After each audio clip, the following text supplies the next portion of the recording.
Chair, Marshall.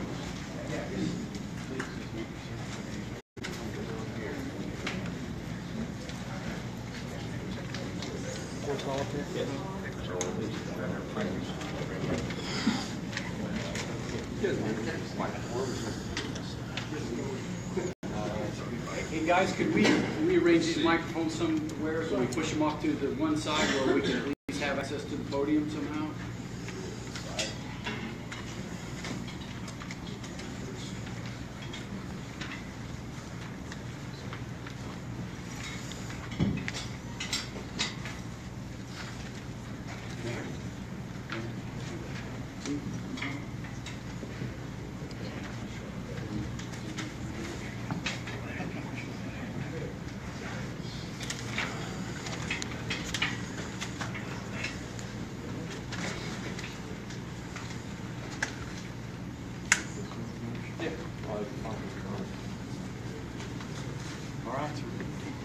Just before we get started, there's one correction to the press release. Everybody got that? It says Deshaun Owens, 39 of Warsaw, Indiana. It should be Deshaun Everhart, 39 of Warsaw, Indiana, just so everybody has that correction.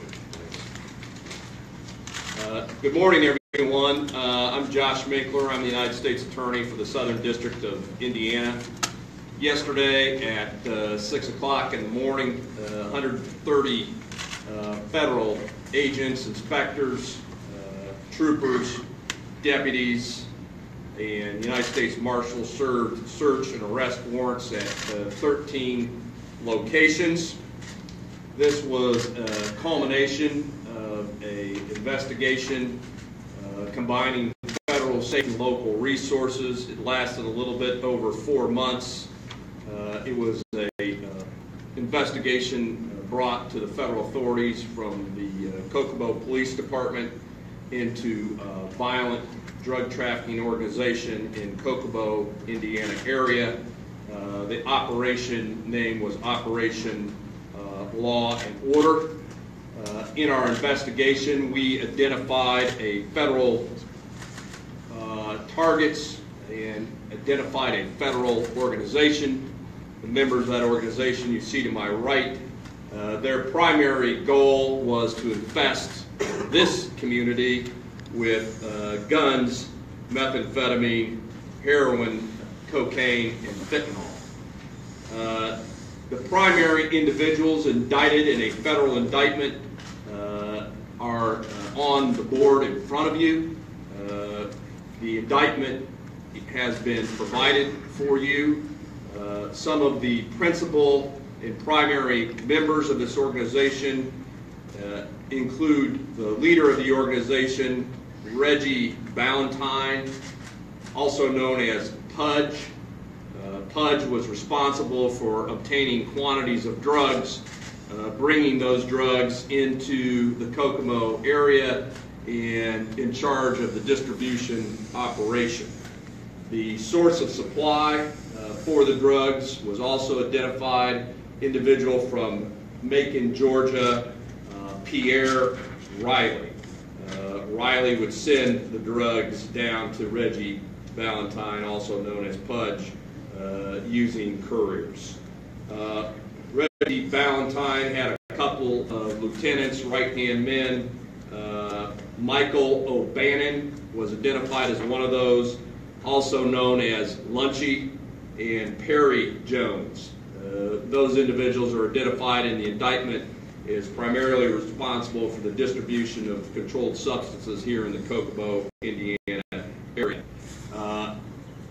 Ballantyne used an individual to store drugs and drug proceeds and count the money. That individual is identified in the indictment as Kristen Kinney, also known as Cupcake. Reggie Ballantyne will also use individuals throughout the community to distribute those drugs. Those individuals have been charged. They're identified in the indictment as Michael Jones, aka MJ, Jason Reed, Deshaun Everhart, and Derek Owens. Other individuals have been charged federally. 2 individuals have been charged by a federal criminal complaint that are also members of this organization. That criminal complaint has been provided to you. Those individuals were involved in getting a shipment of drugs brought from the Macon, Georgia area or it was intended to come to Kokomo. Law enforcement was able to interdict those drugs in Georgia before they were made here. The amount of drugs interdicted from a bus station actually, were about 10 pounds of methamphetamine and 1 pound of cocaine. The 2 individuals responsible for that shipment coming here to Kokomo from Georgia are Sean Myers and Melissa Baird. Melissa Baird is currently a fugitive. She is the one individual we have not found and not arrested. So Melissa Baird, if she is out there and listening to this, it'd probably be in her best interest to turn herself in an easy way.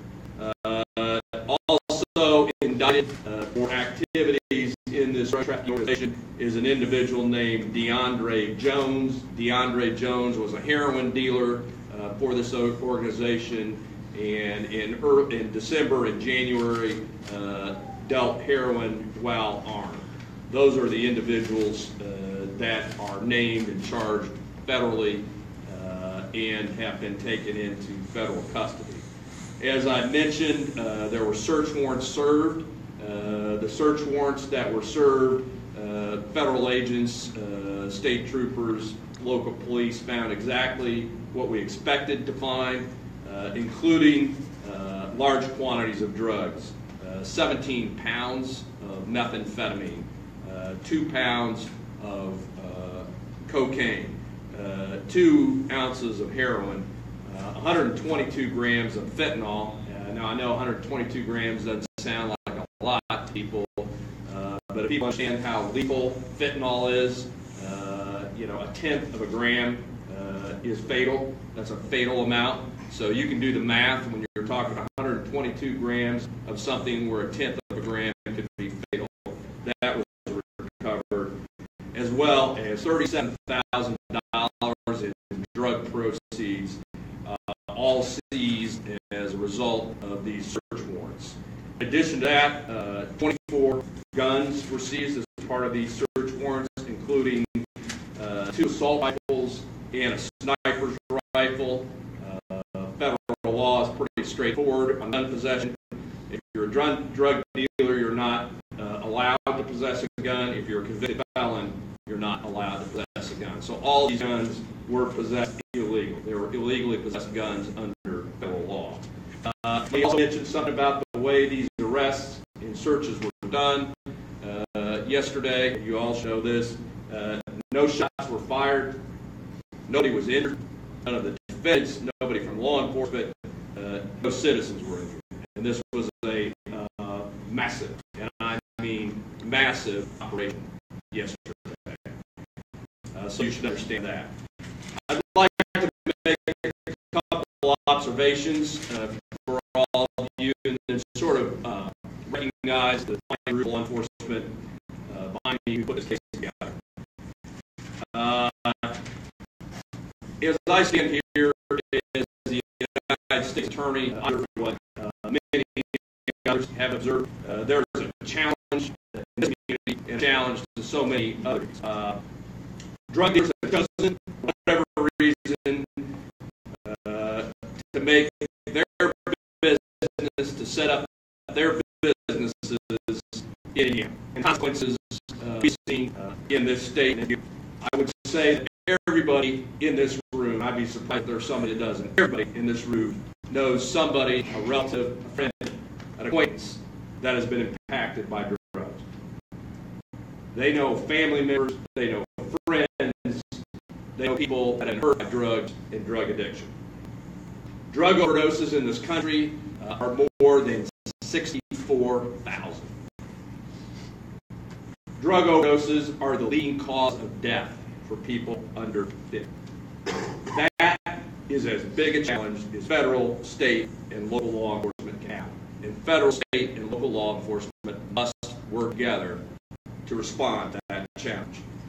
And that response must be consequential.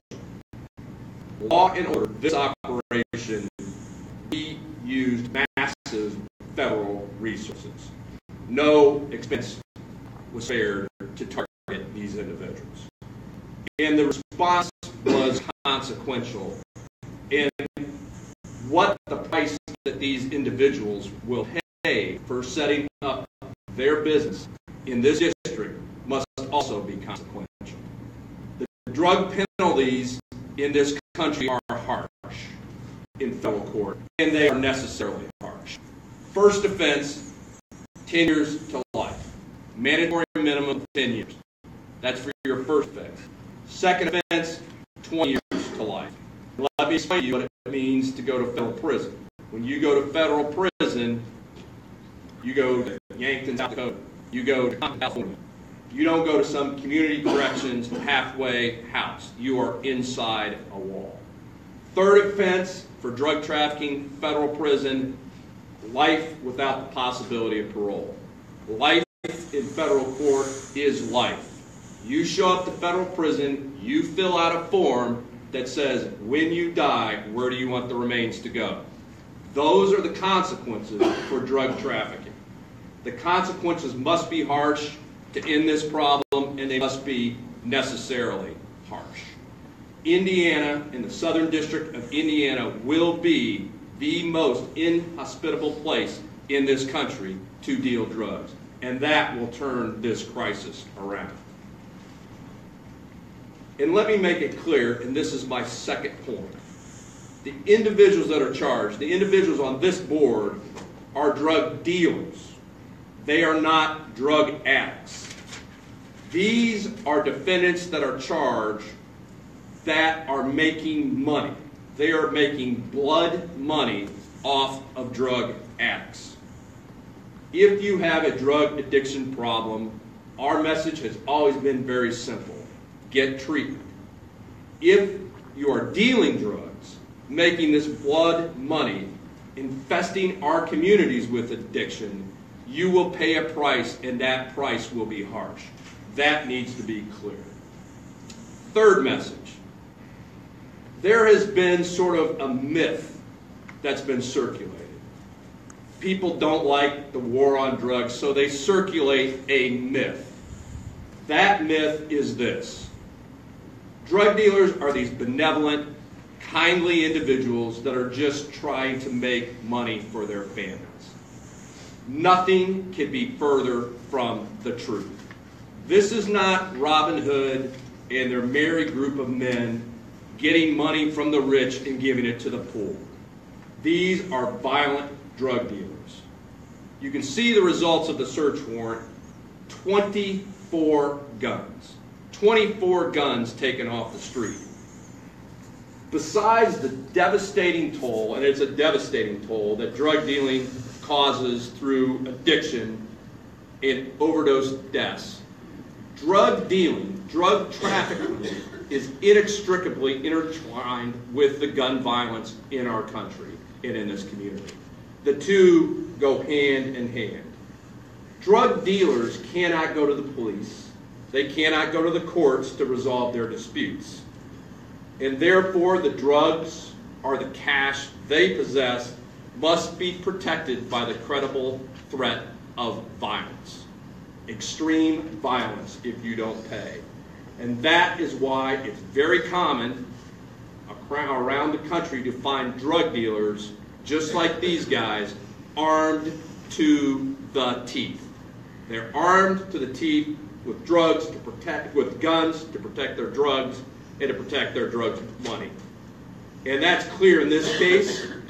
And certainly we had a very serious situation that was resolved favorably for public safety with the help of the Kokomo Police Department and our friends at the Howard County Prosecutor's Office.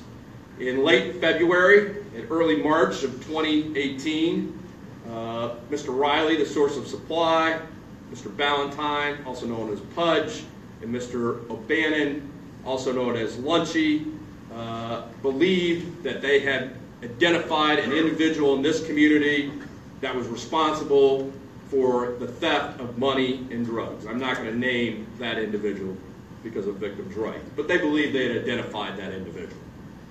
And so they did what drug dealers did. They paid $7,500 to have that individual killed. Let me repeat that. Because of that, they paid $7,500 to have that individual killed.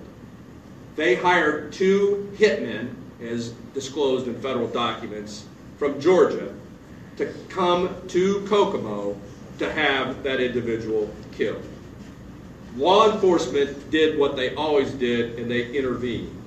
On March 2nd, 2018, after identifying the 2 hitmen through surveillance, Jamel Williamson and Sarah Quaidar, they were interdicted at the Quality Inn out on Lincoln Road.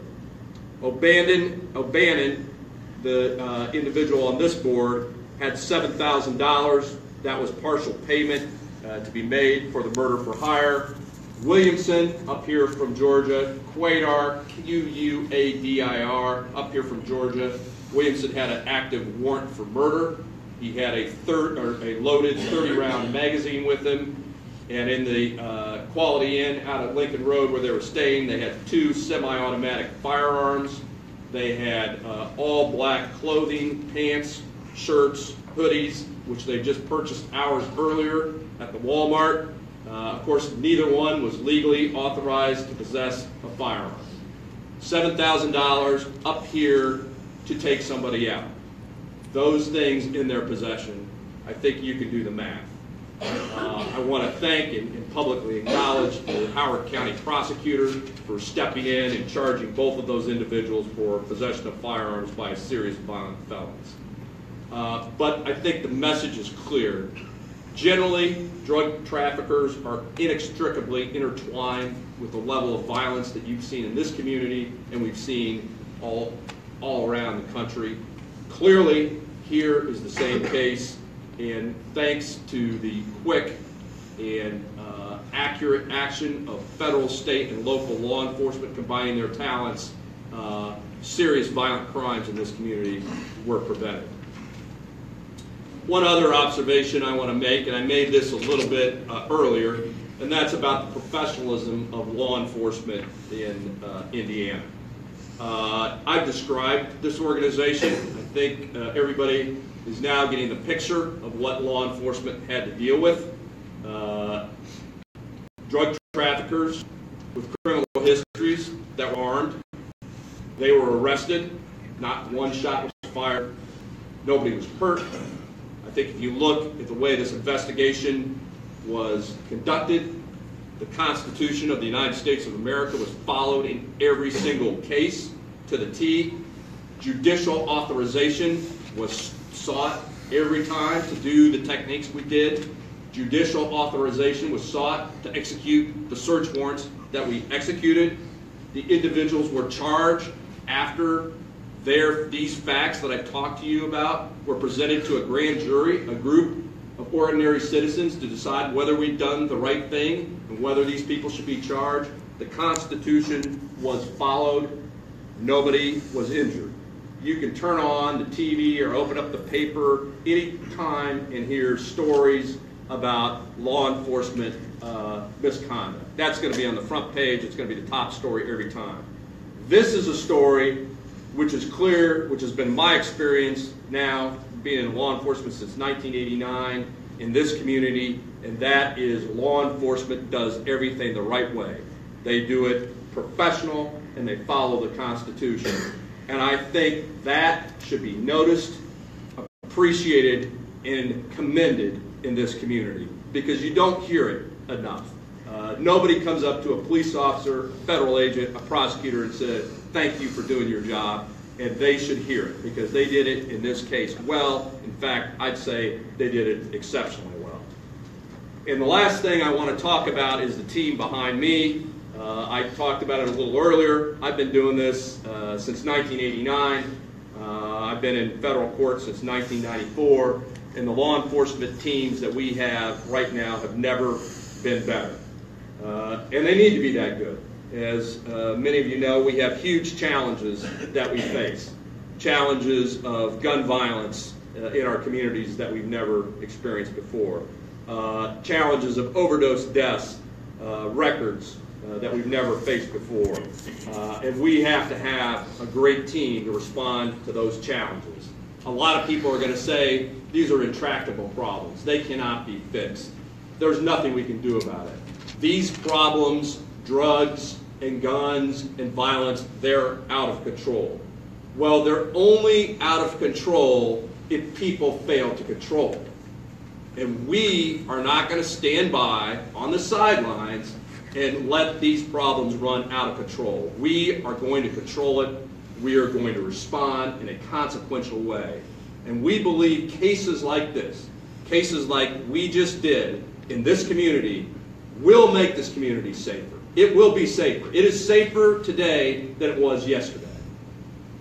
These cases will result in less overdose deaths. There are less overdose deaths that will happen tomorrow than happened the day before because of what these guys did.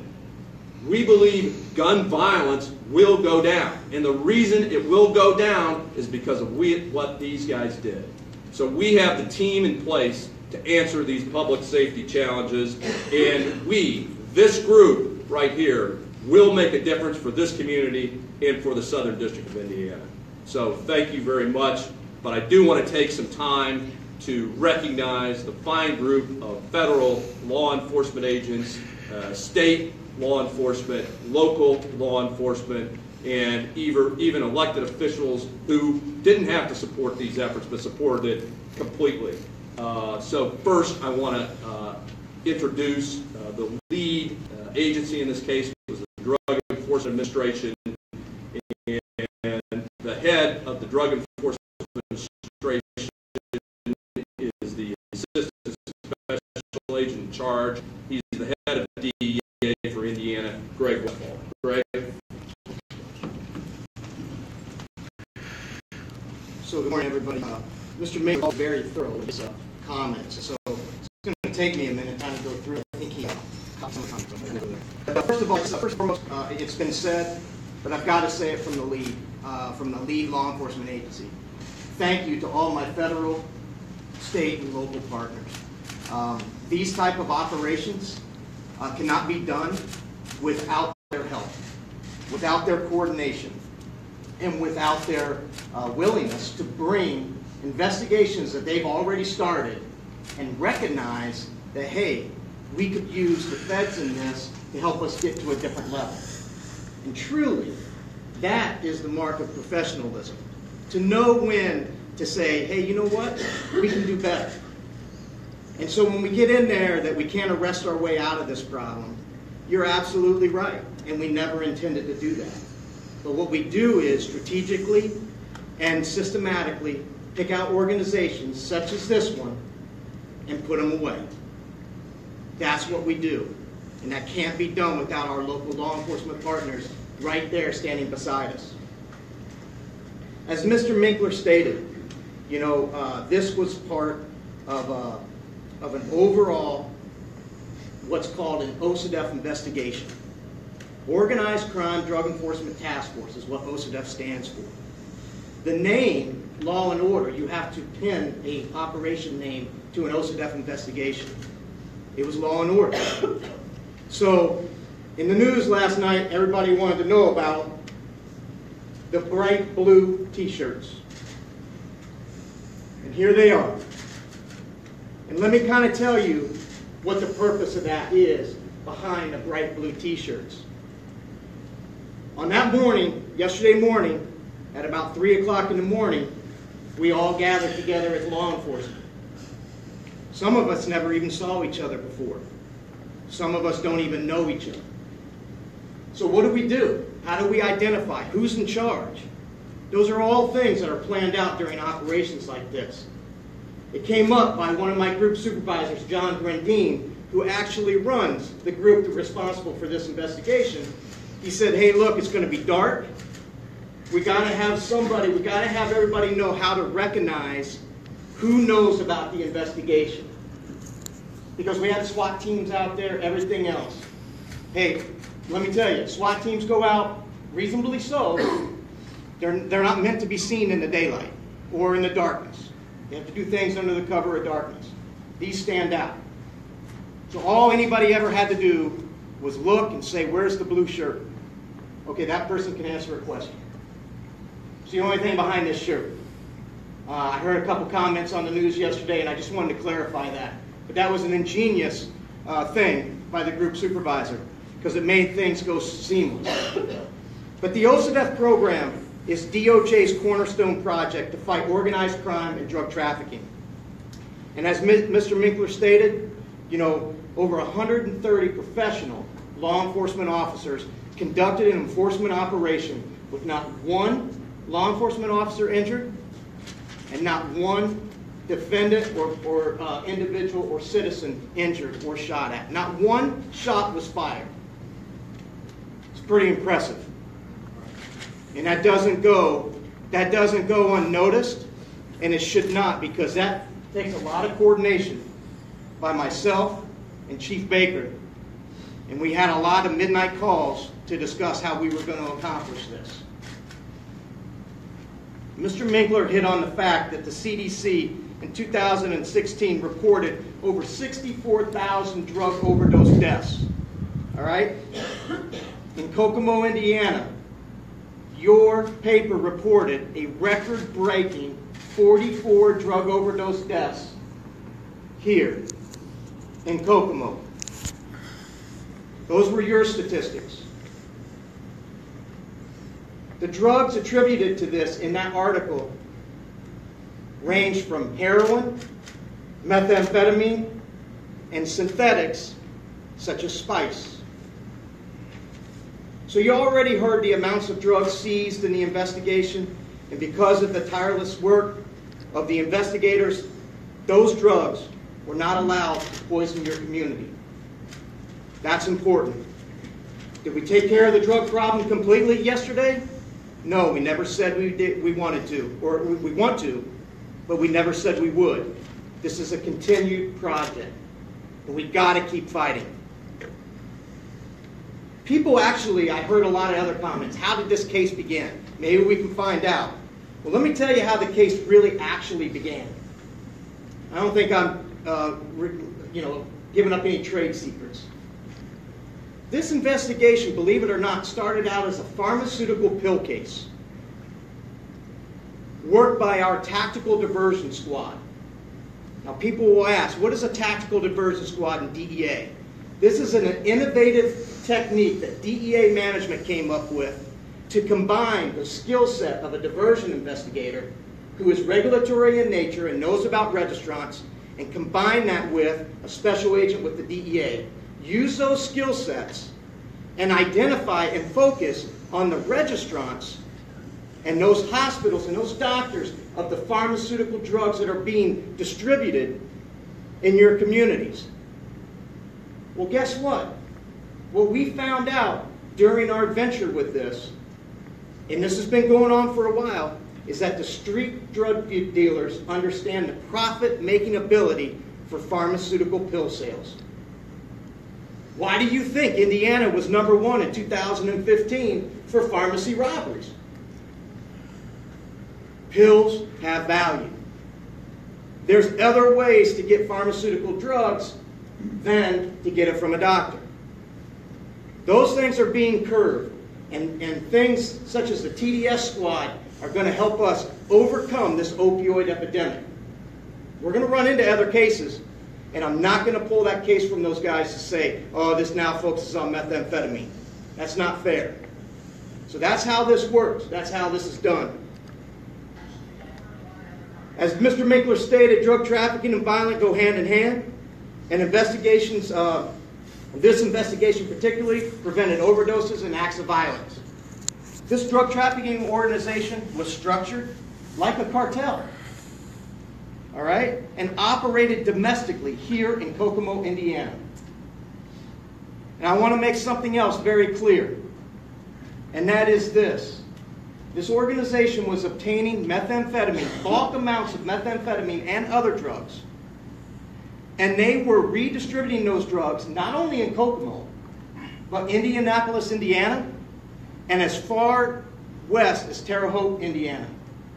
They had people redistributing their drugs down there and profiting from that.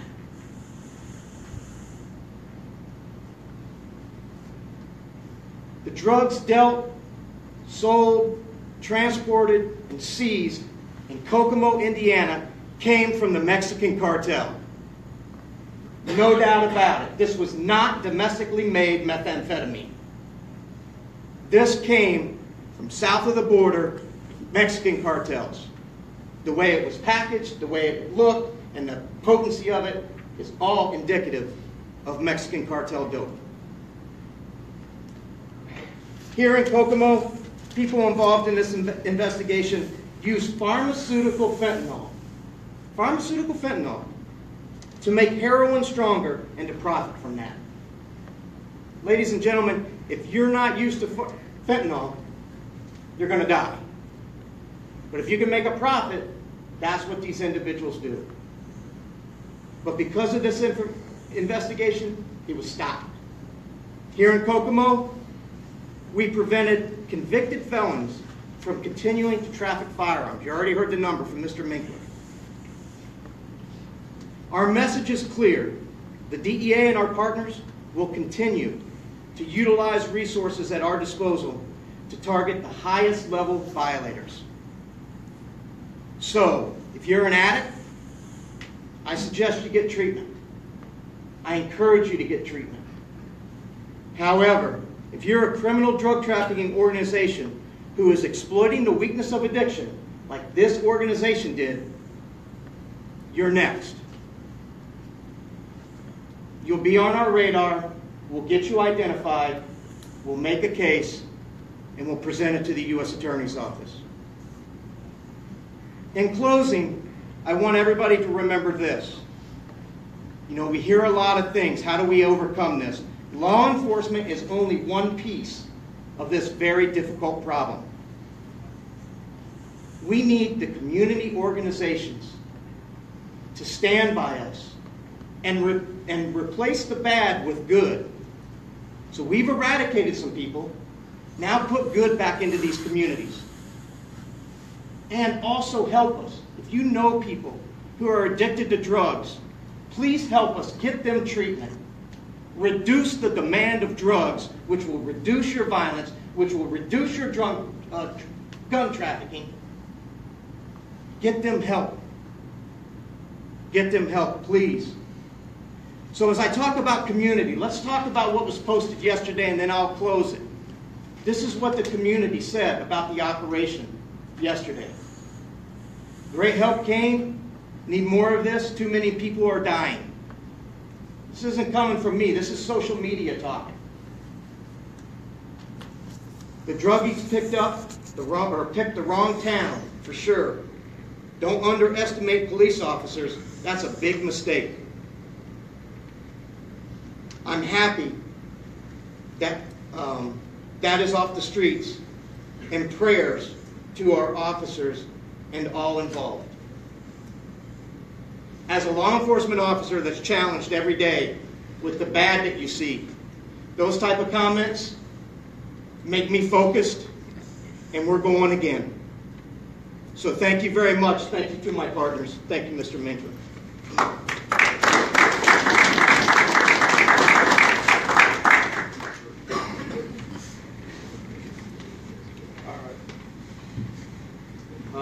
I do want to acknowledge some of the federal partners that have been very helpful in this investigation. First, from alcohol, tobacco, and firearms and explosives. As you know, many firearms were seized. We have Jason Tortorisi. Jason, thank you. Also, the arrest of these individuals, dangerous individuals, and the tracking of the one fugitive could not be done without the United States Marshal Service. Our United States Marshal is here, Dan McClain. Thank you, Marshal. As you heard, the financial investigation. This is drug dealing is a business. Let's call it what it is, albeit an illegal business. These people are in it to make money, so the financial investigation is always a big help, and we always have to have it to put these guys away so they won't get out. We have the SAC of the IRS, the special agent in charge of the IRS, Gabe Gershon from Chicago here. He was a big piece of this organization and for behind me in this investigation. So Gabe, would you say a few words?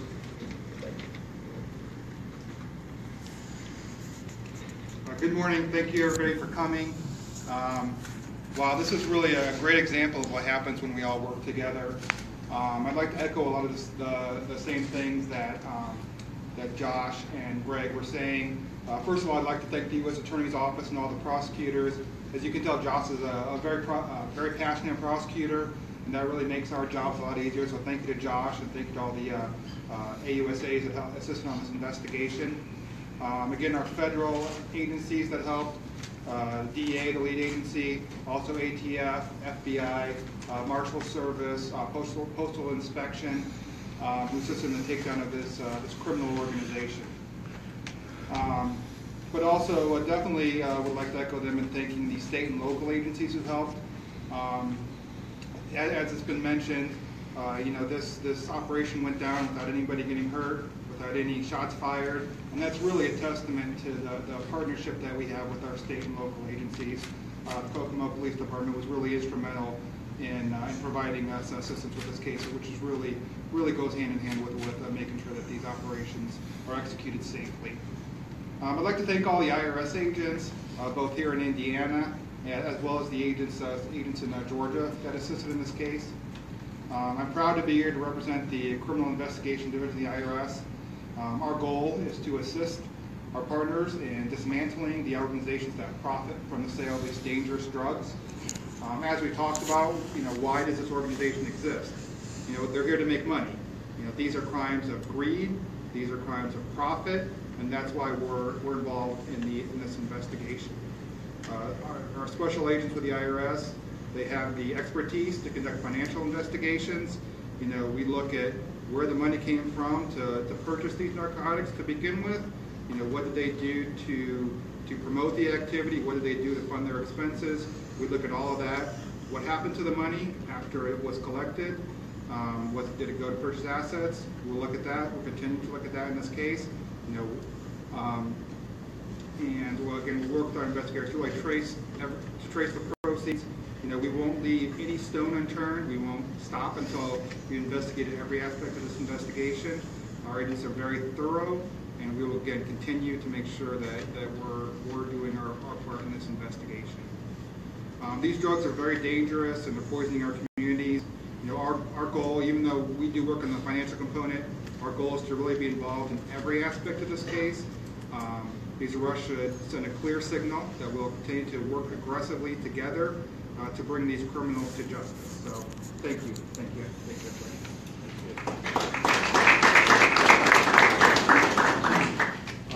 The United States Postal Inspection Service was very helpful in this investigation, including yesterday's takedown. We're very appreciative of their efforts, and Dan Taylor's here. Dan? Well, thank you, and good morning, everybody. I just want to say the U.S. Postal Inspection Service is extremely proud to be a part of this investigation that's brought several violent criminals to justice and off the streets of Kokomo. This investigation, has been said, really required the expertise and coordination of several different agencies that each brought their own special experience to allow this to go down successfully.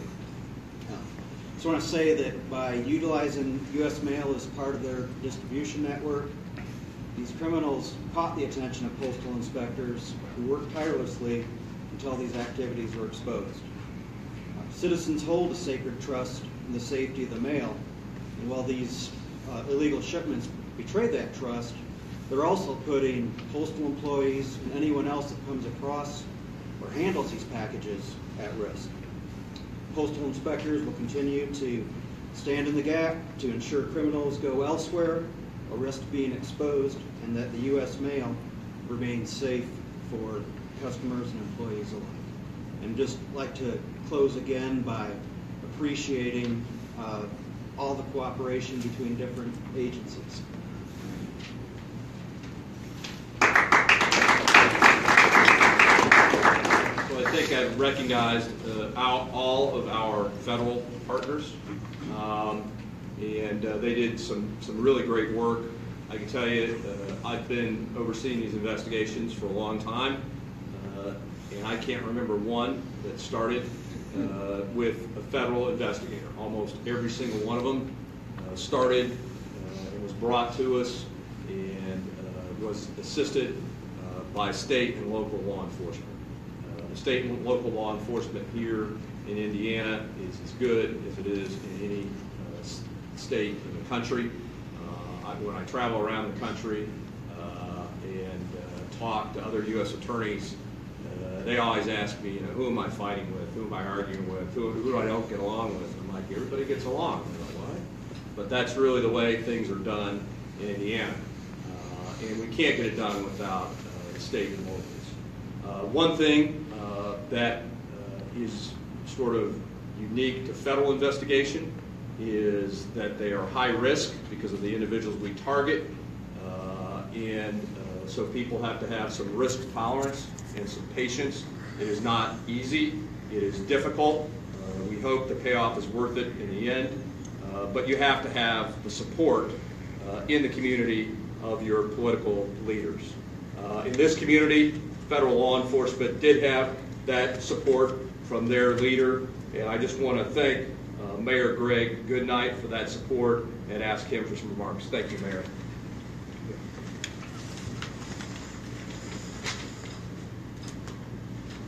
Thank you very much, Mr. Minkler, and thank you all for coming here this morning. Yesterday's successful raids illustrates the importance of collaborative police work. I commend the Kokomo Police Department, the DEA, the ATF, the U.S. Attorney's Office, and all the other law enforcement agencies that work together. Their collaboration took 15 drug dealers, high-powered weapons, and a large quantity of drugs off of our streets. Chief Rob Baker and all federal agents, we're proud of you and the work you've done and the work of your teams. We're thankful for your diligence as you built this case. One of the aspects of this case that I'm most proud of is how it originated locally. The first tip came from a concerned citizen at a Mayor's Night Out event. They came forward locally to inform us about suspicious activity. Chief Baker and the entire KPD Drug Task Force acted on this tip, and along with tips from other Kokomo residents, kickstarted a month-long chain of events that culminated in yesterday's raid. Police officers do their best work when they have active and engaged citizens. And our city works best when we have active and engaged citizens. These cases can take a great deal of time to build. The Kokomo Police Department Drug Task Force have been monitoring these locations and individuals for months. As the case developed, Chief Baker and I talked about the need for increased overtime. We agreed to use all necessary resources in order to do this right and get results. Our Kokomo police officers meticulously documented the criminal activity, and they ultimately discovered this to be part of a larger drug network. So thanks to the Kokomo Police Department Drug Task Force for collaborating with federal authorities when they uncovered these connections. And to my fellow citizens here in Kokomo, we need you to continue to be on the lookout and continue to report drug activity to our police department. And keep in mind, as this case demonstrated, be patient. Good police work does take time.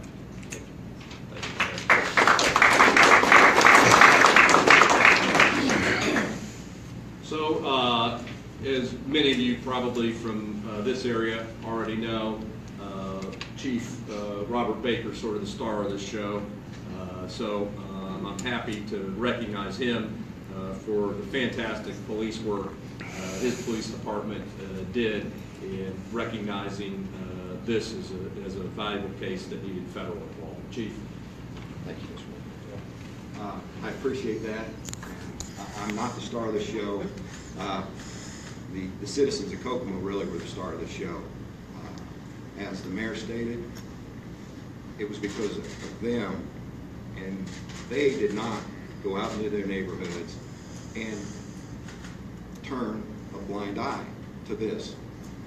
We've worked hard over the last 11 plus years to make those citizens aware in our citizen police academies, different aspects, to give them the tools to know what's right and wrong in their neighborhoods. And I will tell you, it's been huge. It's been a huge assistance to us, a huge assistance to Kokomo, Indiana, when those neighbors contact us, when those citizens contact us, and say, hey, there's something wrong in our neighborhood, it's not right. We know it's not right. Therefore, I can go to my special units, to my police officers alone, but in this case, the Kokomo Police Department's Drug Task Force, and say, hey, you know, here's some information. Let's see what's going on over in this neighborhood. And they took that information and they ran with it. And they did an excellent job at what they do. And I would put that group up against anybody in this country, any task force in this country, because they are that good. The thing is, like we've all mentioned, patience. It's hard to be patient. These guys know how I was impatient. You know, why aren't we doing something? Let's go, let's hit these people. Well, every one of those people on that board, but maybe one person, has been arrested several times. You guys probably already know that. Check it out. We've done our job over and over and over with these people, and they keep on coming back. And this time, when my guys came to me and said, hey, you know, we think this is bigger than just an everyday arrest. Let's get our federal friends involved. These guys all stand behind me, and I appreciate their effort. And anytime we've called, they're here. They're here that day saying, hey, what can we do for you?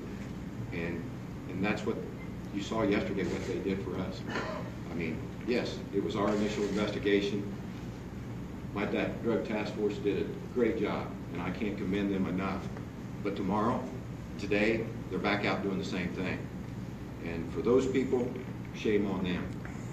And for the people who think that just because we didn't knock on your door yesterday, we're not going to knock on your door today, tomorrow, next week, or next month, or next year. We're coming to get you. And if you want to act that way in Kokomo, Indiana, I'll be happy to open that door for you. And my friends behind me will be right there behind me. And we'll bring in the resources just like yesterday. So I appreciate their help. I couldn't have done it without their help, the citizens of Kokomo and the Kokomo Police Department's Drug Task Force. Yesterday it was a collaborative effort. You know, my whole police department was there. Nobody, you know, I had guys come in off duty to work this operation. We want to be a part of this because we are tired of this in our city. Thank you.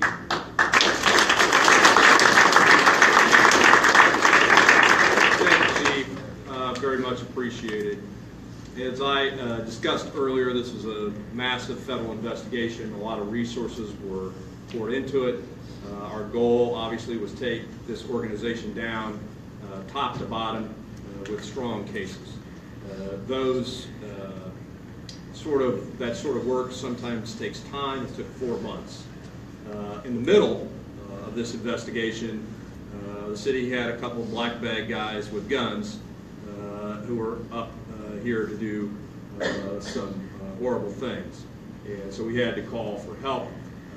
Luckily, help answered, and that was in the person of your Howard County prosecutor, Mark McCann. Mark? Thank you. Thank you, Mr. Minkler. I want to just reiterate all the comments of the speakers who have spoke before me, particularly with Chief Baker. I was fortunate enough yesterday to observe this operation, and I want to say it was most impressive. The professionalism, the organization was impeccable. It was something that, I've been doing this 28 years, was a prosecutor for the Drug Task Force. Great people, but we don't always have the tools, resources that were brought to us yesterday, and it again was impressive. I commend all of you who were involved. I thank you, and I want to echo the thanks to all the agencies which are in your press release, but I want to particularly point out a couple of individuals. One is my Chief Deputy Ron Bile, who works tirelessly at assisting the Drug Task Force. And I also want to thank those members who are out there and are part of our local Drug Task Force. You do not realize how hard that they work every day to take these dealers of death off your doorstep and remove them from this community. They work tirelessly to see that drugs are taken off this street. I don't think that they're given the credit that they deserve, but I want to give them that credit here today, and I thank all of you. And once again, I thank all of you for your time on behalf of the prosecutor's office and the great citizens of this county. I thank all of you for your effort.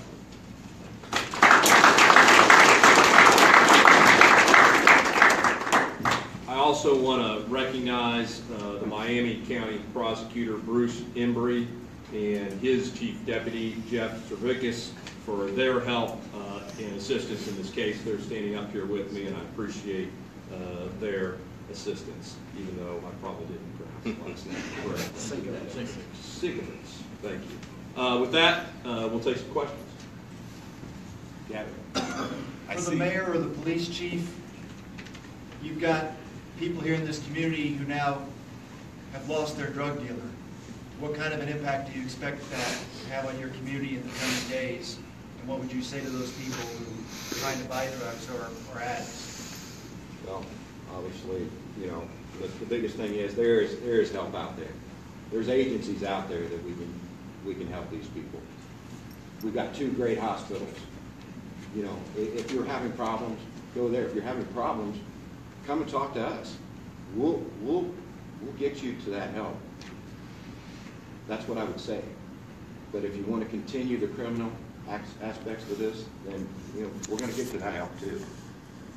I would rather not go there, but that's up to that person. And I understand, drugs, it's tough. I mean, you don't think before you do something when you're drugged up. We know that. But it's just like, it's an epidemic everywhere in the United States, everywhere in the world, pretty much. There's drugs. It's not just Kokomo, Indiana. So, help is there if you want the help. And, I will tell you, my wife's brother lost his life about 12 years ago over prescription drugs. I arrested him. I took him to the hospital. I did everything I could. It didn't matter. He didn't want the help. So, I just reiterate that we've had federal representatives say seek help, and we've been working locally with put together systems of care, Grand Family Service Association. We're just getting that up and running. We have a coordinator now, and that's the message: is seek help and seek treatment. Everything we can do locally to stop the addiction. I think what is difficult as is with the issues of drug addiction, the drugs that are being distributed now are much more potent. We talked about fentanyl and how lethal it is. That contributes to the overdoses. And, consider, if you're a drug addict, the issue of whether you want to get help or deal with guys like these. If you're an addict and you can't make money and you're on the slow pay and can't come up with the dollars you owe, they're not going to reason with you. You're dealing with businessmen that enforce their business with violence and credible threats of violence. Anything else? Quick question about your board over there. I see 19 mugshots, 1 missing, 1 dead. You said 15. Were there some that were arrested prior? And what about the guy that was deceased? What was his? Some are charged locally, and some are charged federally. The individual deceased, I don't know the story on that. Can somebody add to that? Terre Haute. Oh, that's,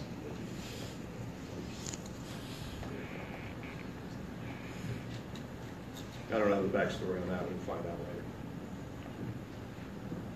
Why do you think they picked Kokomo, Indiana to run this large operation? There had historically not been, at least in my opinion, the level of federal law enforcement response to these things that there needed to be. I think, and I believe the chief and others mentioned that they just underestimated the response they were going to get. Southern District of Indiana is a big area. The state of Indiana is a big area. Obviously, we focus a lot of resources on Indianapolis and our bigger cities. I think they underestimated the will of both the community here in Evansville, the local police department, and federal response. This, I've been in the office since 1994. This is as big a federal response in this area of the state as I've ever seen. I don't think they picked Kokomo. I think you got to understand, these people have been for a long time. They've been intertwined with the community. They've lived here. They just chose to profit off of these drugs. And I think that's what's going on. You know, they just didn't come to Kokomo last week or last month and say, hey, we're going to choose Kokomo. They live in Kokomo. Like I said, not too many people on that board that we haven't put in jail multiple times. And unfortunately, I don't want to say anything bad about jails or courts or judges or anything like that. They put them in jail. The problem is they get back out. And they're not like you and me. They don't go get a job. Their job is what they were doing before they got in jail. And they're going to go back and they're going to do it. And I think that's what happened. The problem is they picked the wrong agency in the wrong city to expand in. So, and Chief, if I may add to that, these individuals, I mean, as the Chief said, they're born, raised, they are entrenched in these communities. Why? To elude law enforcement. That's exactly why they do it. It's not like they put a banner out, hey, open for business. All right? This is a criminal organization that doesn't want to draw attention to themselves. All right? So what better way to do it than to come up in your own community? And this is a common thing that we see in drug law enforcement throughout the country. So it's nothing unusual. Thank you. Certainly the consequences for, as the chief pointed out, repeat offenders are harsh in federal court, necessarily harsh, in my opinion. Many of these people who have 2 or more prior state court convictions for drug trafficking are looking at mandatory life in federal court. So that's why we were extremely patient with this investigation. Many of you know the federal detention statute for these crimes. We'll go into court and ask that they be held without bond. So these guys are not getting back on the streets. They are going to be prosecuted, and we are going to seek the harsh consequences available to us in federal court. Okay, thank you, folks.